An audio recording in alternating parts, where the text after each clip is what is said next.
I'm Chris Terranova, and this is the Generational Exchange. 4 generations, one conversation.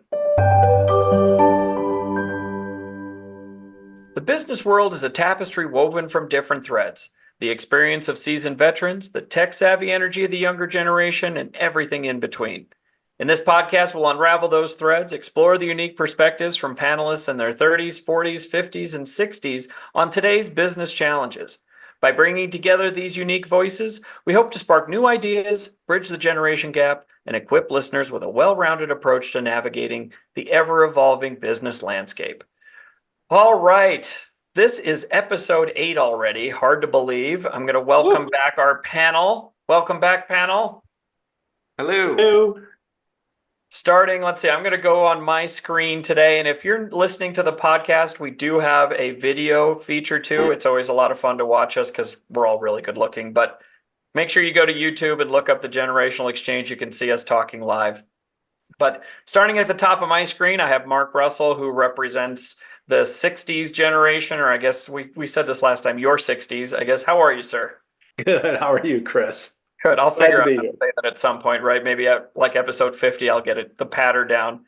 Um, Next on my screen, I have Red Suchu. Good evening, sir, who's representing our 30s. How are you tonight? Hello, sir. Doing well. How are you? Doing great, doing great. We also have Jeremy Davidson, who is representing the people in their 40s. Hello, my friend. Howdy, howdy. And I'm Chris Terranova. I am representing people in their 50s. All right. So if you have listened to our podcast before, you know that we always pick a timely business topic and talk to you about tips and tricks to get through. And we do it from each of our different perspectives. Our episode today is about looking for your next great adventure. Are you facing a job search with more rejection letters than interview requests? Are you feeling lost and wondering how to land that perfect next role? You're certainly not alone. Today, we're talking about how to stay positive and productive during your job search, whether you've been impacted by a layoff or you've decided to move on. Certainly in this panel, we've all been there, navigating the sometimes confusing waters of the job hunt. Keep in mind that feeling discouraged is natural, but it doesn't have to stop you from landing your dream job. We'll be sharing our top tips today for staying afloat during your search with specific strategies for those actively employed and for those currently in between positions. So with that, let's start the exchange. This is such an interesting topic, right? Especially as we've gone through the job search function as of late. Yeah. It's been a topic of conversation, of mentoring, of propping each other up. We were talking about that earlier today. I I did this on the last episode. I tossed out the elephant in the room, so I'm going to do it again. I'll get a t-shirt made. The the elephant in the room here might be, these are general tips that we found that can lead to some success or at least help lighten the burden as you're going through a job search. There are so many people out there, especially in today's job market, that have been looking for months upon months upon months, if not years, right? Some of the folks that we were volunteering with, helping with resumes and interview skills, it's an incredibly difficult job market right now. So I thought I'd caveat that with, their tips and tricks that we found to be successful as we were navigating some of our own search activities in the recent past here. But may or may not apply to your particular situation. I think that's a fair point. And, again, we always come at this from our perspective. Up until very recently, Jeremy, you were looking, I was looking, Mark's looking, Rhett's employed, but he has been looking in the past. We also know that when we talk in these generalities, your financial circumstances may not permit you to do all of these things, or, they don't fit everybody for every reason. Keep this in mind as a general guide, right? And hopefully there's something through this. It doesn't mean you have to do everything that we say, but keep it in mind, there may be some things in here that will help you in ways that you may not have expected. This isn't just about fine-tuning your resume. This is really more the soft skills around that, right? So hopefully that gives you something to look towards.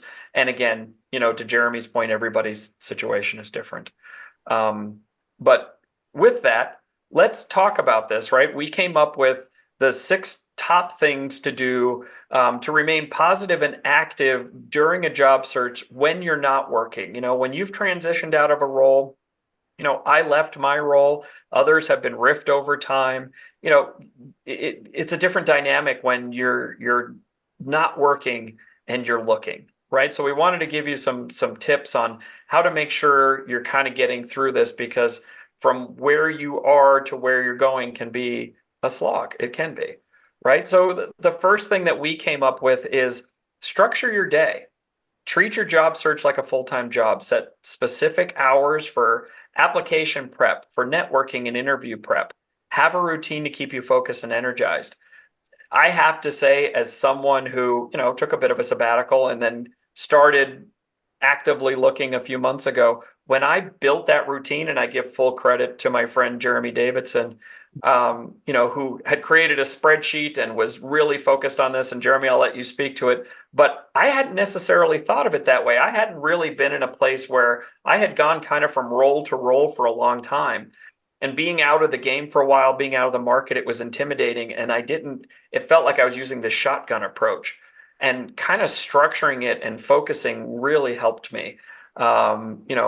Keep track of what I was doing, and it gave me something to look towards every day without it consuming my entire day. Jeremy, I'm going to throw this at you first because I know you did this a lot, and then I'll turn it to the others. I think this is the one the one thing that I did really well.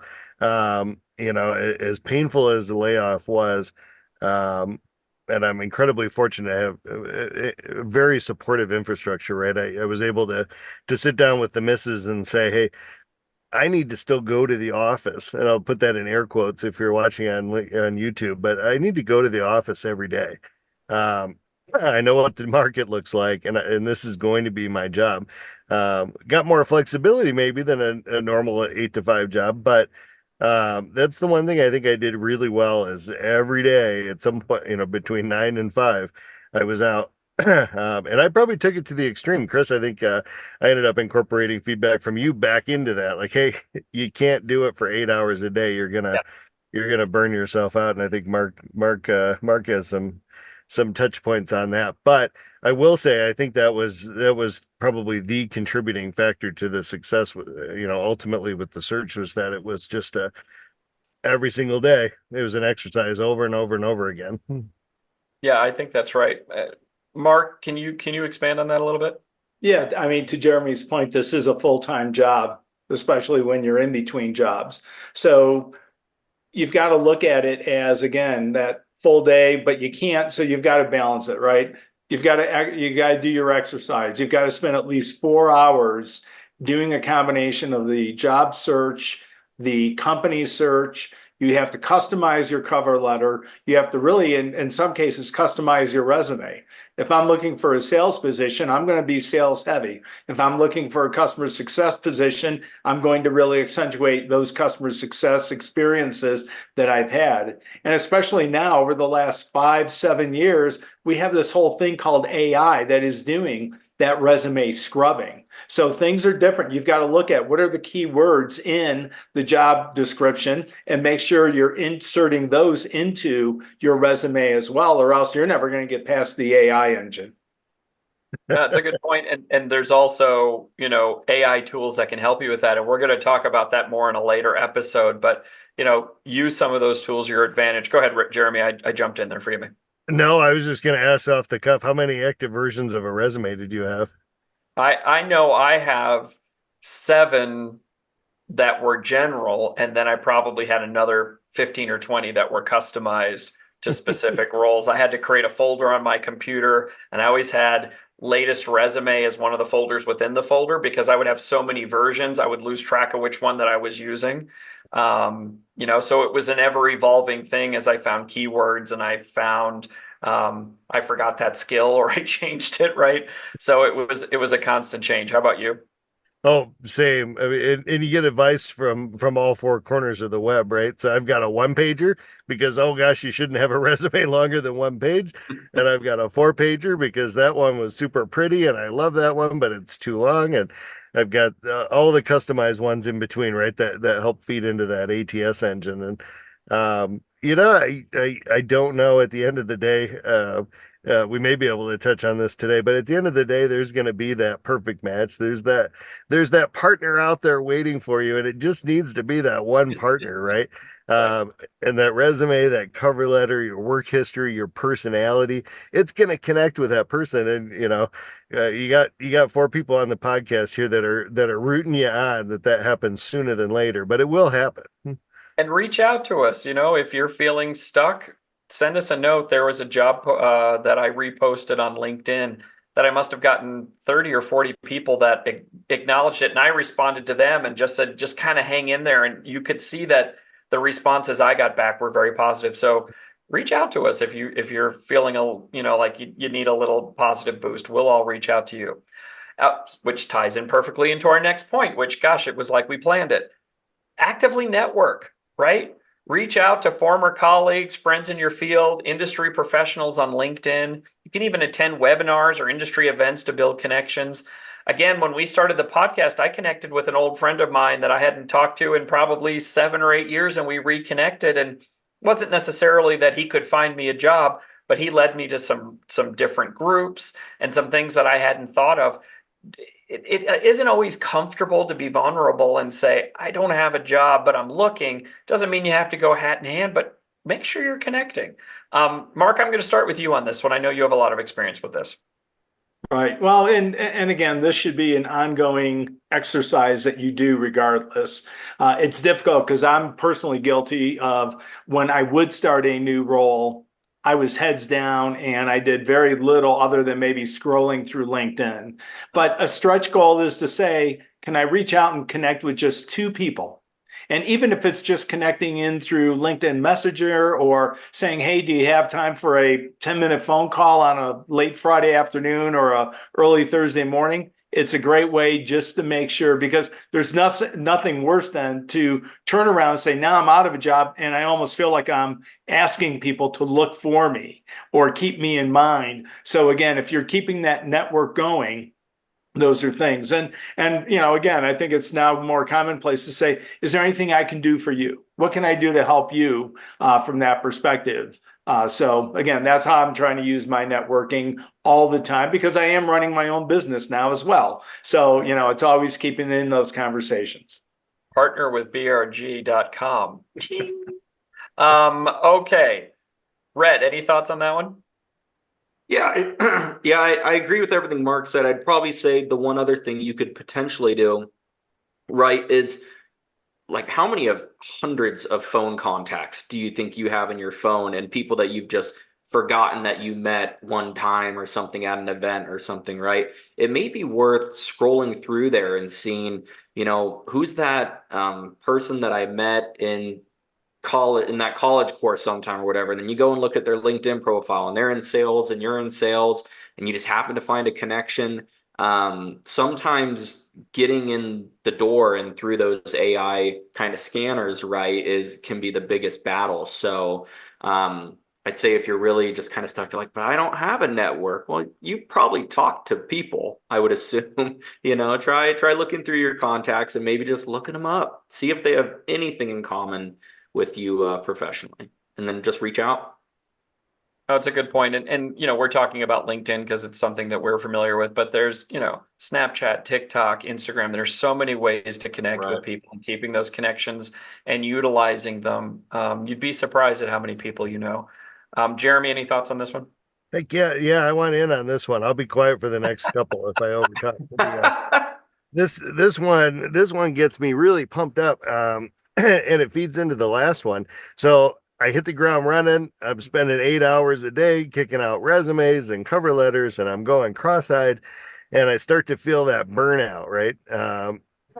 And this one saved me. So I think I don't know if we've talked about it on previous podcasts, but I put a note out there on LinkedIn and I said, hey, is there anybody out there that needs some help with the resume? Needs some help with interviewing skills? I'll carve out time of the day. We can sit down. I'll be the director of sales. I'll be the director of marketing. I'll be whichever hiring manager you want me to be.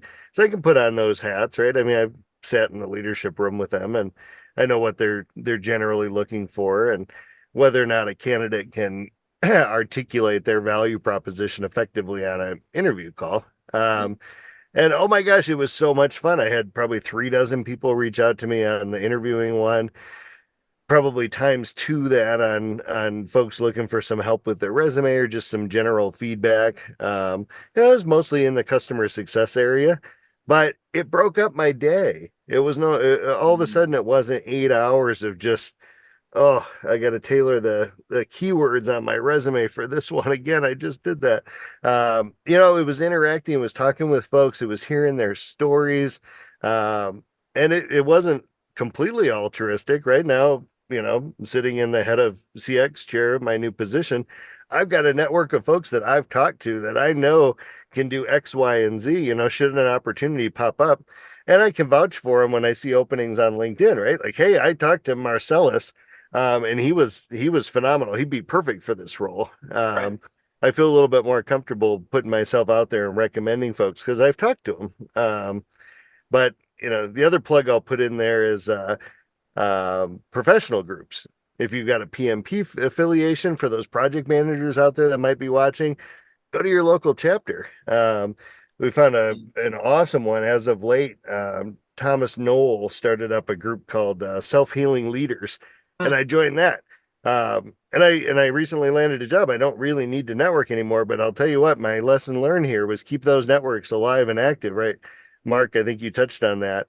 We're not going to let that slide. And I love the idea of continuing to build out and cultivate those mentoring type relationships of folks that you can talk to and that you can network with. And, you guys obviously will remain my core three from here to kingdom come. But, there's some value out there that others could potentially bring to the table, right? I think the reason we are still connected is because we did do that care and feeding of the relationships in between when we didn't work together, because there were pockets of time, that we didn't work together, but that was part of our network expansion.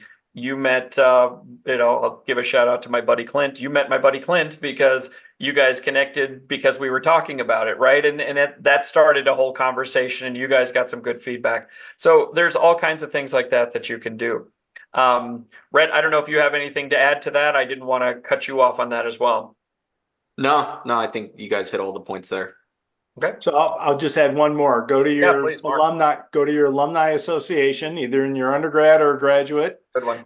Because I know for our alumni association, one of our 3 core goals this year was to really help professional community. So we're spotlighting alumni every month. We're spotlighting your networking events, because you never know, even if you're not looking today, you may be looking tomorrow, or especially with, no disrespect, but for Gen Z and Gen X, you can change careers 3 or 4 times in 25, 30 years, and no one's going to blink an eye anymore about that.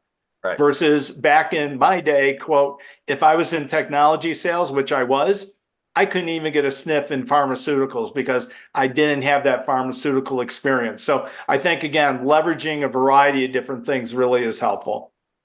I think that's right. And I think that kind of, again, I think these all stack, right? The next one, number 3, is to limit job search negativity, right? Avoid dwelling on rejections. If there's any feedback, analyze it, use it. A lot of times you don't get that, but you can use it to continue to improve your applications and your interview skills. And I'm going to start off on this one because, again, leveraging my network, which is actually how the impetus of this podcast started, was when I decided to first start looking, I didn't know what to do. And I was feeling kind of down about it, if I'm being honest. It was like, I feel like I have good skills. Why am I the ugly girl at the dance? Nobody wants to dance with me. And I can't tell you how many times I called Rhett or Mark or Jeremy, and they kind of helped me reframe the rejection. They helped me kind of keep moving forward, right? It just took away some of that feeling of being alone. So I'll open it up to any of you guys on that one, but I think that's a really important one, and it does tie back into keeping your network alive. Yeah, Chris, I think I'd like to ask you and Jeremy a question here in particular. I think when we were talking about it early on, you had mentioned that I think you had a stat that it was something like only 6% of your jobs that you apply for, you're going to get an interview for currently in the market. Yeah, Something. the running rough number is for every resumes you put out, you should expect no more than 4 to 6 Mhm. interviews. Yeah. And I can say from experience that trend's about right. And so, I mean, from your perspective and the job searches that you both went through, I mean, how much of it was, like you're saying, putting in the keywords, trying to get past the AI or the screen or the auto screener that's going to cut you out versus I need to apply to 200 jobs today because I'm only going to get 12 interviews this week, right? Did that come up in your minds at all, or? It was a little bit of both for me, but I think there's an upside and a downside to both of those. The upside Mhm. is you might get more chances to interview. The downside is you're diluting the pool of quality jobs that you're applying for. And, Right. I think you then also face more rejection because the more you put yourself out there, the more rejection you're going to face. So I think there's some balance in that. And again, for me, having Jeremy kind of going through it at the same time that I was and Mark was going through it, we were able to talk about it. It kind of made you feel like you were less alone. And it kind of felt like therapy. And I felt less negative about the process. Like it isn't just me. Mm. Right. So I think, if I can use you as an example, when things changed at Amplify, because you and I were still talking, I happened to have an opportunity that kind of worked out timing wise for when you were leaving your last job, but you had kept that network alive with me. Right. So it kind of helped you avoid even the negative job search altogether, right? So I think there's a lot of important stuff there. Jeremy, I'm using you as an example a lot. I don't mean to speak for you. No, if I had to tell you you looked pretty one more time, we both would have been banging our heads against the wall. I think both of our wives would have been questioning things, but No, and I don't know, Mark, if this will resonate with you. The biggest aha moment I had was switching my mind over and treating it like sales. And I've always told anybody that'll listen, I don't want to get in sales. I'm not a sales guy. Put me with the customers that we've got and I'll be your rock star. But I would crumble under a quota. And the job search to me ultimately felt like a quota. I've got to get that one, right? I got to nail that one big opportunity. And shifting your thought process to sales is a numbers game, right? The 100 people you contact, five might want a presentation, and two might want a quote, and maybe you'll close that one.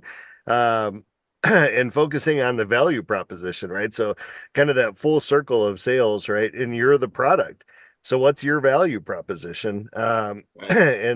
And to me, that was kind of the focus shift going through this process was, okay, what do I have to offer? What's the company that has the need where I would be the best product fit for? Right. Right. And that kind of helped me reframe things in terms of all those different opportunities out there that you could do, but where's the need? Where would they look at you and go, "Oh my gosh, you're perfect, you're pretty," grab you Right. and pull you in. So I don't know. That's kind of my take on that. no, Yeah. and that's perfect if I may, because that's our next point, right? So again, it's like we plan this. Reframe your thinking, right? Use this as an opportunity for professional development or personal growth. Look at this as almost like a game. The way you're saying that, Jeremy, you kind of gamified it a little bit, right? You might get some new skills out of this. You're certainly going to get a fresh perspective. But I think that whole reframing your thinking is really important because you have to switch gears. You have to look at it differently. Um, Mark, I'll start with you on this one. I mean, you and I have talked about this. You actually helped me with that a few times as I was going through this, right? Can you speak a little bit more to that one? Yeah, well, I think there's, really 3 points. Number one, always demonstrate gratitude and highlight gratitude. So one of the things I've done for my network this month, is, and I got this from Eric Wood, a former NFL center for the Buffalo Bills, is he challenged on one of the other podcasts that I love listening to, write down 3 wins every day during the month of May. or it could be any month, right? But just what are those 3 wins? They could be personal, they could be professional. And from that perspective, that's going to help. The reframing, and to Jeremy's point, some of it is, a sales game. Yet, if you're very precise in what you're trying to achieve and what you're trying to find, that is so much better than the spray and pray. Or I heard the other day, from a recruiter, they talked about how they advise their clients against post and pray. So really try and make it selective. So again, if you can reframe where you are, and plus always look at it as whatever experience I'm going through today is going to give me an experience that maybe someone a year from now or 2 years from now, I may be able to pay it forward and help them through it. I think it's a great point. And, for me, I had an experience with a job search recently where I went through 4 months of interviews, probably 20 hours, all for them to decide not to hire anyone at all. And I had to switch it from, kind of what the hell to, okay, that was an opportunity for me. I got to practice my interview skills, right? Because I really hadn't interviewed for a job in 15 years, essentially.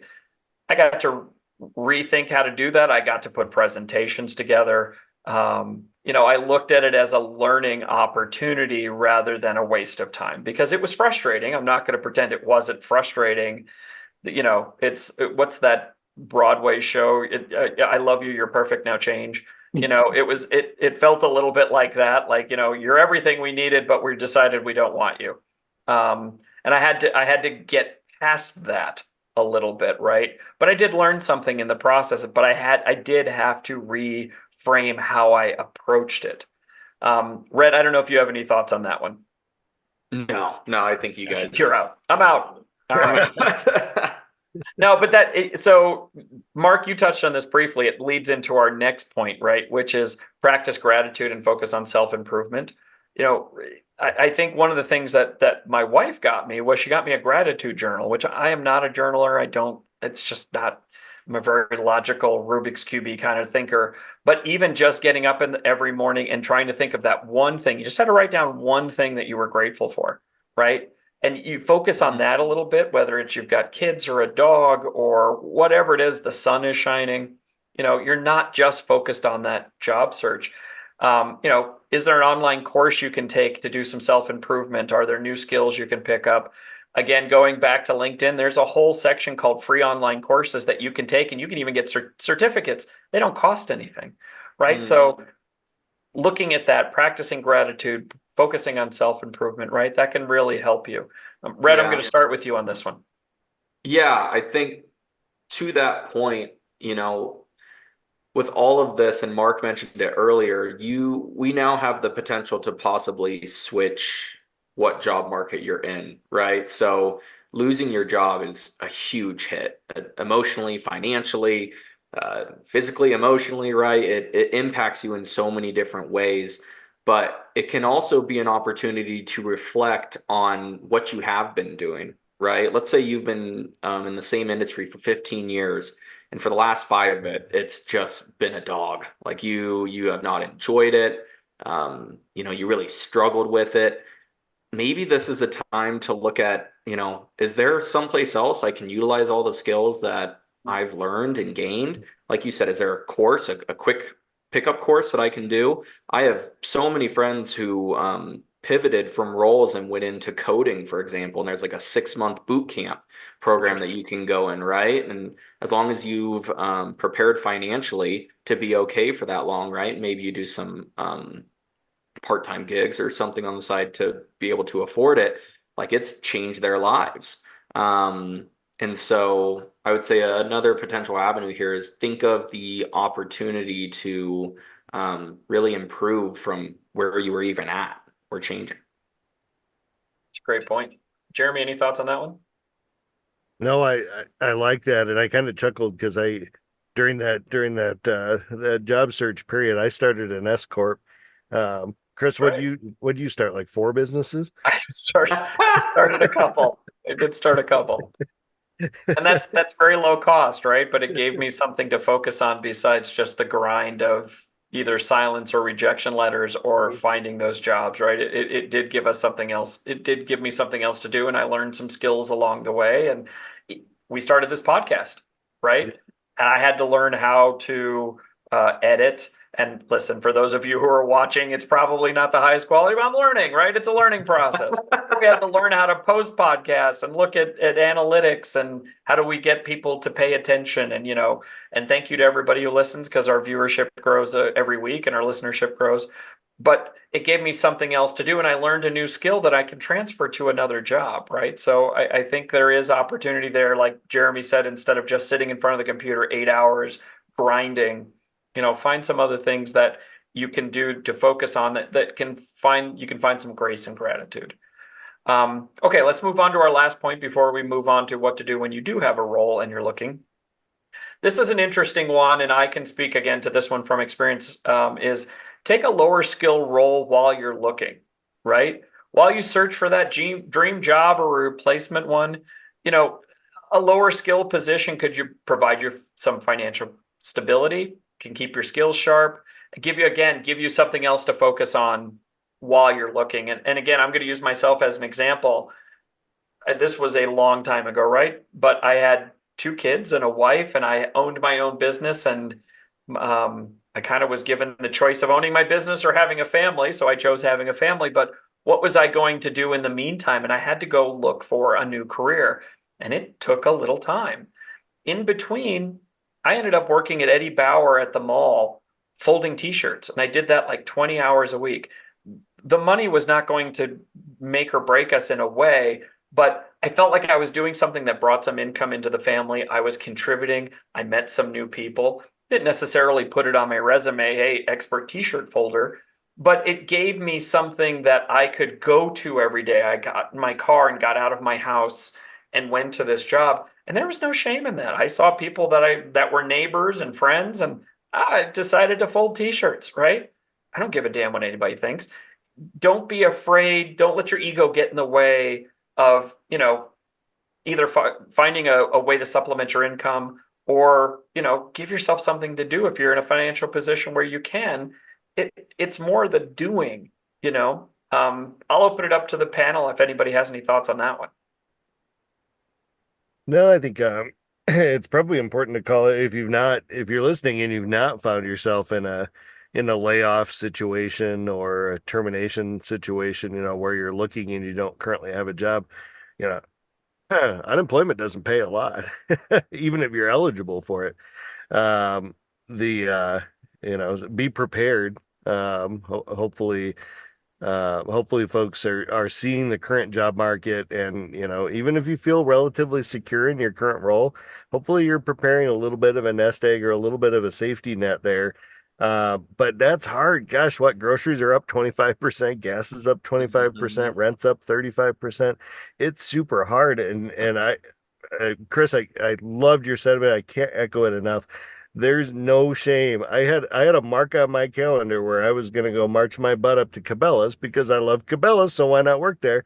If I didn't find a job by then, I was going up there.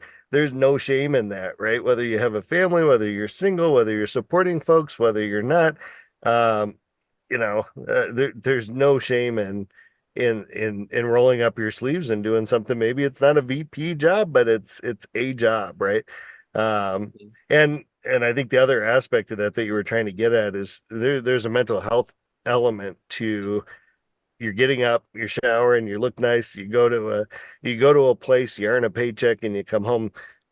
That might be enough to lift somebody's spirits that's struggling. I've been looking for a job for 9 months or 12 months, whatever the story is.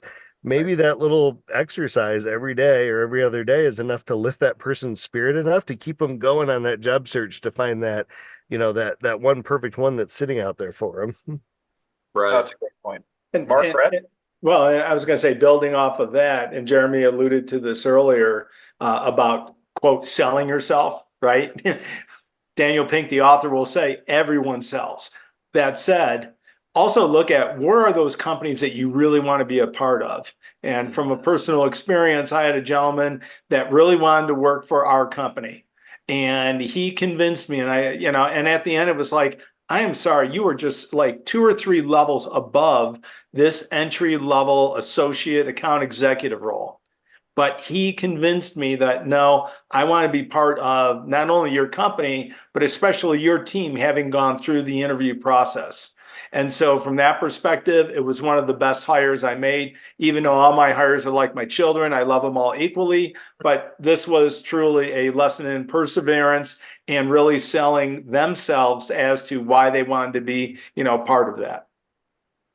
It's a great example. And again, I just read an article and I wish I had found it for the show, about how there's nothing wrong with taking a step back. And sometimes taking a step back can be really liberating.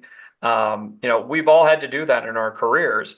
It isn't always just forward progression. A lot of times, if you look back at your life, everything is a zigzag, right? One of my favorite movies is the movie Parenthood with Steve Martin. It spoke to me even before I had a family. I just love that movie.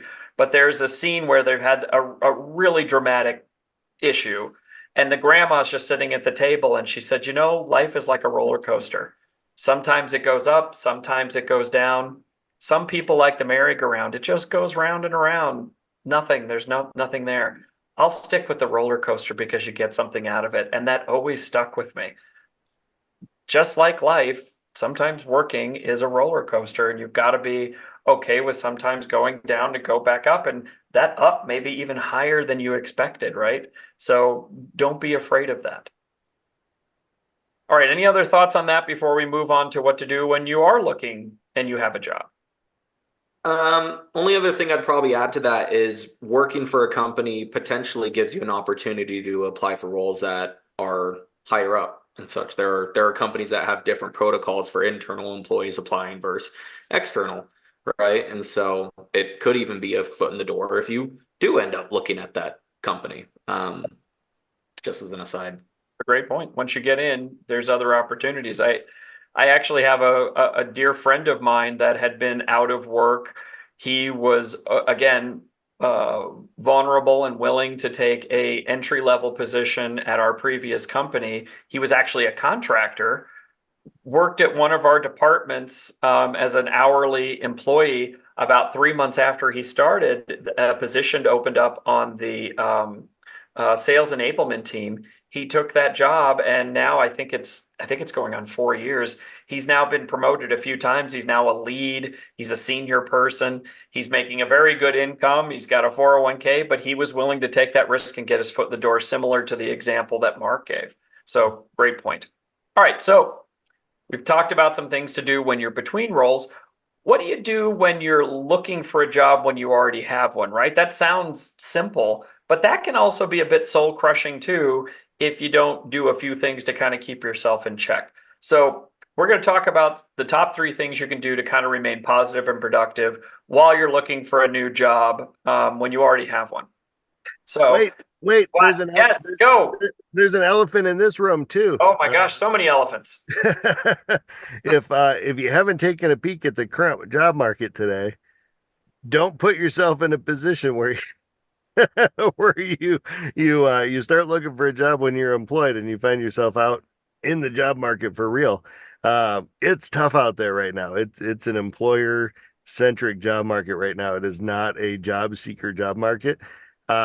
That said, if you find yourself in a toxic or an unhealthy work relationship, right, where it's impacting your mental well-being or your health, your physical well-being, by all means, you should get the heck out of that environment, right? You need to prioritize yourself. But I did want to caveat this as we look, because, who hasn't, casually looked around for positions while you're currently in one? Maybe you're ready for that manager role and there isn't one at your company. You're ready for that director role. There isn't one available, right? Hopefully you got a boss you can talk to about that.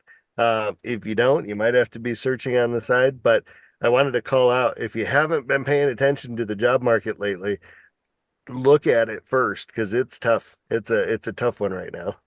And it could take some time, right? Yes.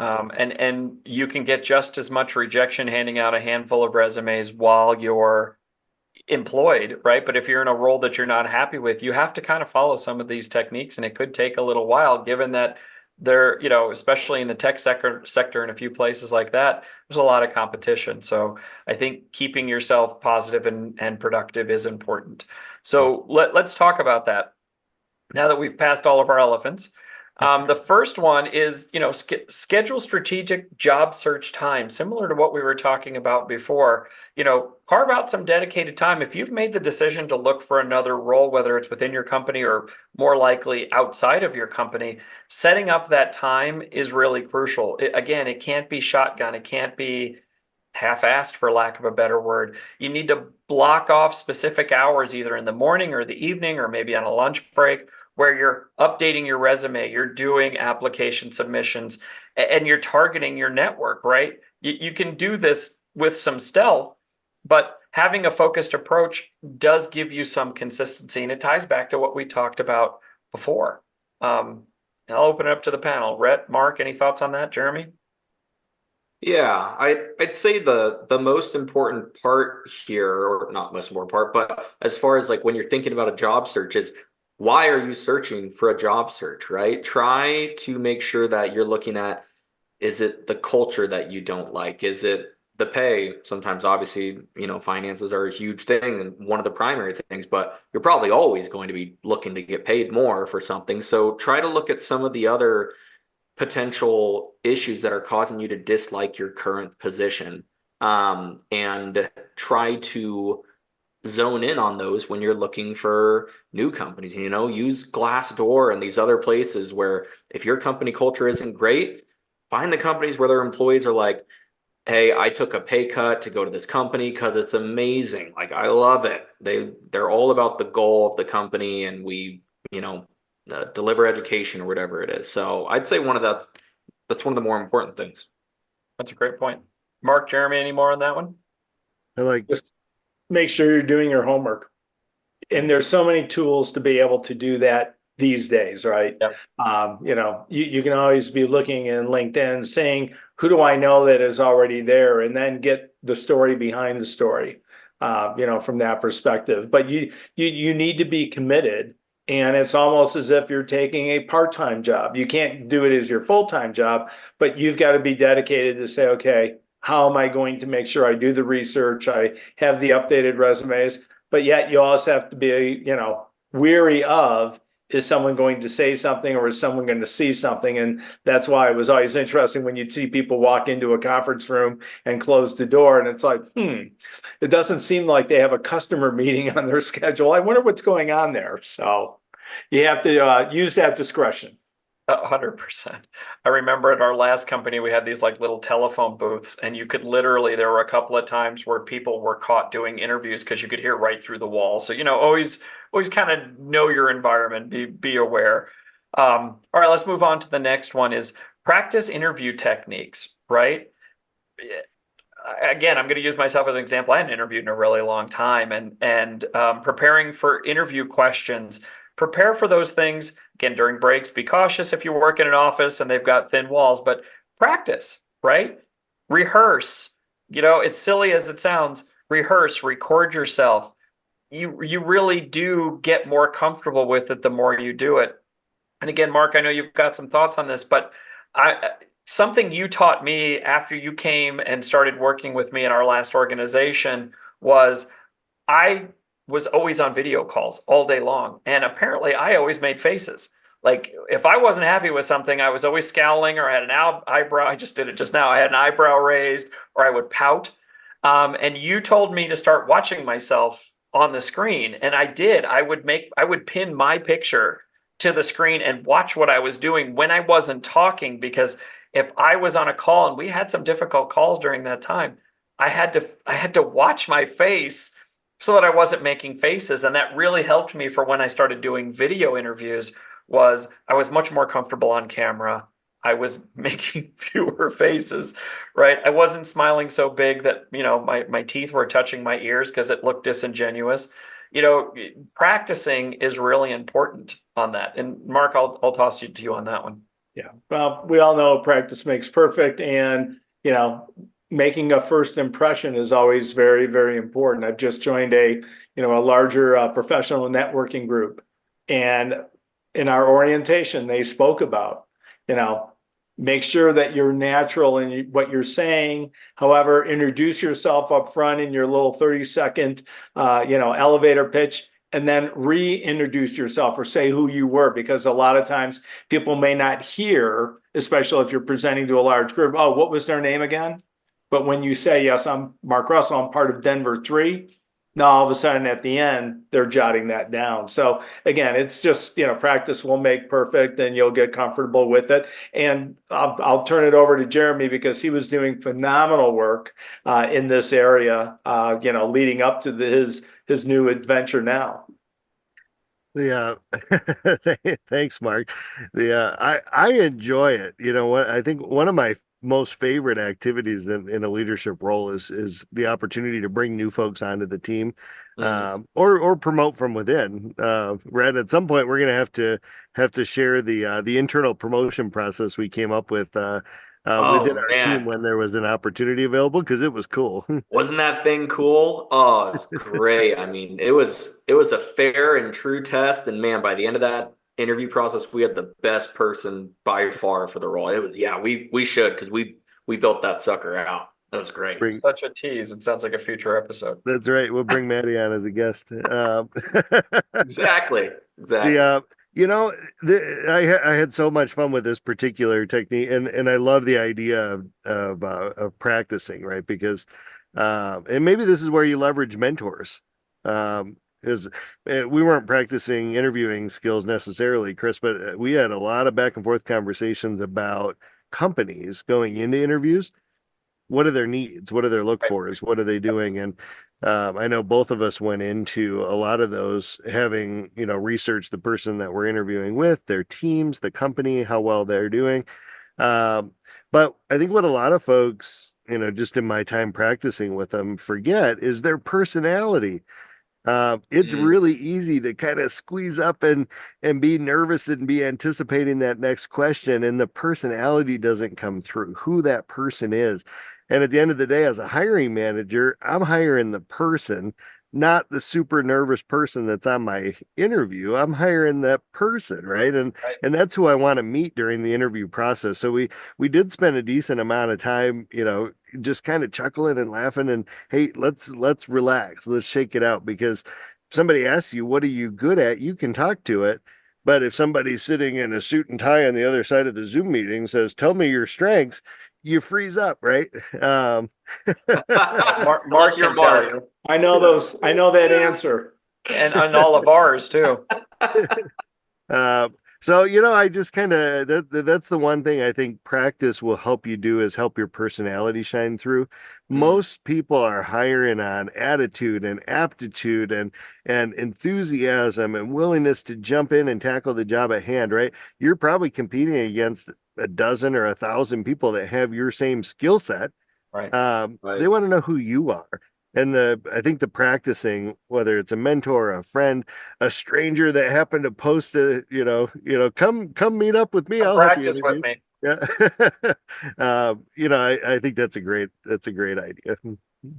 It's a really good point. And one other thing I'm going to toss in there too that I've had to get better at as I've been interviewing is, especially if you're a little more seasoned like us, or some of us anyway, how do you describe your work experience?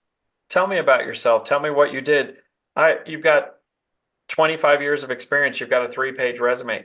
How do you say that? And I got a nice compliment from somebody that I was interviewing with, because I was able to go through that whole thing in about 5 minutes because I had practiced it. I had a lot of detail, but I was able to go through it, and kind of pick out the highlights that were relevant to that job. But you can either spend 30 seconds or 20 minutes on your history. If you can Mhm. practice and get that down, you've got your elevator pitch ready to go. It really does help as you go through it. All right, last one, and then we'll wrap it up here. Maintain a positive outlook while you're at your current job. I know that can be hard, and again, we've talked about this before. That's a broad generalization.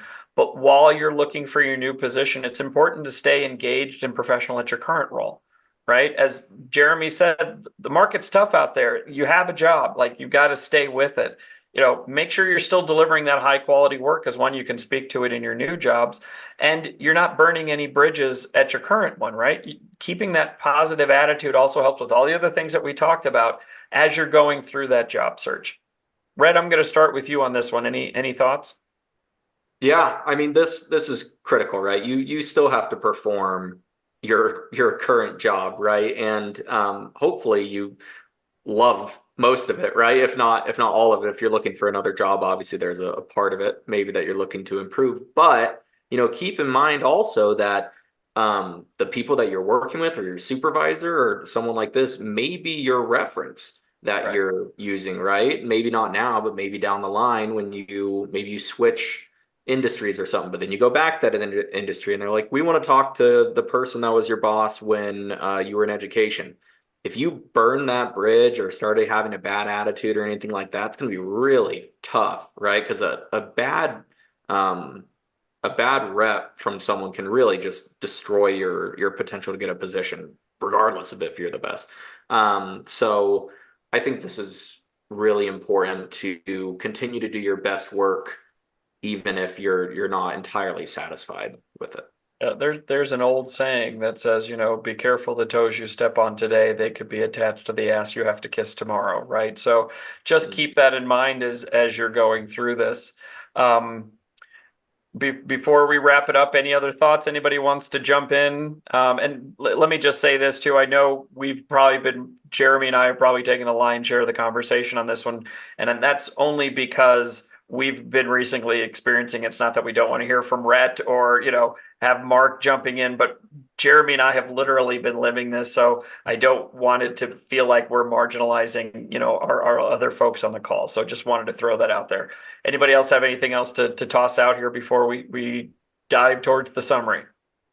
Yeah, I think maybe for a potential future episode, we could talk about interviews. And I think I might have already mentioned this, but we talked about it from setting up from an employer side on, how many stages should you have? What are you looking for in each stage? How do you get the most from the employee? But we may want to have an episode in there where we talk about it from the employee side, as far as, okay, here are the general pieces to an interview, right? They're going to be looking at your personality. They're going to be looking at how you answer questions. One big thing that I think a lot of people could work on, that especially becomes more important as you move up, is what questions are you asking them? Because if you come in and you ask a stellar question, it might prove to that manager or that director or that CEO that, oh, this person asked similar questions to me. They're thinking in the right direction, right? And so your how do you answer questions can be just as important, to what questions are you asking? And I personally, like, it's one of my big things that I always look for a question. Again, I know it's hard to come up with them, but if you don't have any questions at the end of an interview, it That's a death knell for me. You don't ask me any right, questions. It doesn't matter how great the interview went, you're out, as far as I'm concerned. But that does sound like a great topic for an episode. I right. think we One of better that, put that yeah. we better put that on the list. Yeah, I'm gonna go put it there. All right. Anyways, to the others. Jeremy, Mark, any other thoughts? The only thing I would add is don't be afraid to have an uncomfortable conversation with your manager before you even begin the process. Make sure that you've exhausted the possibilities, because if you haven't said anything, there might have been something that maybe could have been done, or a different opportunity. And again, we probably all have examples, but there was a person that was going to leave to go to grad school, and our divisional president was like, okay, what is it you want to do here? Because I can create something for you to give you what you're looking for, instead of just outright quitting and then going in debt by $75,000, $80,000 or $100,000, from that perspective. So again, I would challenge people that, if you've exhausted that possibility where you've talked to folks, even in a skip level, then that's great. Then you need to, look for that next great adventure. But if you haven't had those conversations with your direct manager and other, a skip level leader above them, then maybe you're jumping the gun on it. Great point. Jay? Yeah, that one hit home, Mark. I had I had an employee leave. The last company I was at, I had an employee, a team member leave, maybe 3 or 4 months after I started. Liked him. Really hard worker, solid guy, good personality. Loved having him on our team calls. Um, and just up and left. One of the very few times I've had that happen. We try to be super transparent, and we want to have those conversations. Hey, if we can't help you here, we'll help you somewhere. We'll help you find something somewhere else. And this one was a surprise for me, and I found out after the fact that he was, before I started, he was promised a key account. And then I started, and he didn't get that key account. And there were a number of reasons why I didn't give it to him. But in fairness, I had no idea the company had promised him this key account. He didn't tell me. The person I replaced wasn't there to tell me. People above me didn't tell me. And that was something that could have been easily rectified, right? Whatever concerns I had around bandwidth or capacity, we could have tackled and dealt with. That was such a blow to him that he didn't feel like there was opportunity there in the company. And really, that was something that could have been turned on a dime. And I know it's hard. You get a new manager that's starting out, right? You may not have that super tight comfort level and trust built yet. But Mark, I love that. Unless you're in a toxic environment, is there any reason why you can't share with your boss, hey, this is what I'd like to be doing? Right. How can I get there? And maybe it's not today, but can you help me get there in 4 months, 6 months? And if not, can you help me look? Yeah. I don't know. So Red, add that to our list for future podcasts, please. Right. Well, I'm at it. Right. All right, I'll add it to the list. As long as you're online. And before we jump into our summary, I think there was a throwback to one of our episodes you wanted to touch on too, didn't you, Jeremy? Oh gosh, I was trying to skip that for brevity. No, I was going to say the number 4. If you're currently in a job, remember going back to the imposter syndrome podcast. Keep track of your wins. Keep track of your accomplishments. Because if you find yourself in a situation where you need to look, again, maybe you're going after that manager gig and there just isn't one available, so you're having to look outside. You're not having to rebuild that resume or those 12 or 24 resumes from scratch, right? That's right. You've kept that journal. You know what your wins were. You know what your numbers were. And I think if you can keep that running, even if you're perfectly happy in your current role, it's going to give you a leg up at some point. See, there's so much goodness in all of our podcasts. They all tie together. You can learn something from each of them. Go back and listen to some of these episodes. But kind of wrapping this one up, let's kind of summarize the top 6 things to do while you're between roles. Number 1 was structure your day. Number 2 was network actively. Number 3 was limit your job search negativity. 4 was practice gratitude and focus on self-improvement. 5 was reframe your thinking. And 6 was don't be afraid to take a lower skill job while you're looking. And then the top 3 things to do while you are in a job and looking for a new job is make sure you're scheduling strategic job search time. Easy for me to say. Practice interview techniques discreetly and maintain a positive outlook on your current job. This was a great episode to me. I feel like every week they're a great episode, but I love these conversations. As always, I want to thank the panel. I want to thank everyone for being honest and transparent and vulnerable as we go through this. But for everyone listening, thank you for joining us on this episode of the Generational Exchange. We hope the conversation between these generations sparks some new ideas and help you see the business world from a fresh perspective. Don't forget to subscribe for more insightful discussions across the generations. And if you have a burning business question or a topic you'd like us to tackle, please leave us a comment or shoot us an email at cmsrconsulting@gmail.com. Until next week, from all of us here at the Generational Exchange, thanks for listening and happy learning.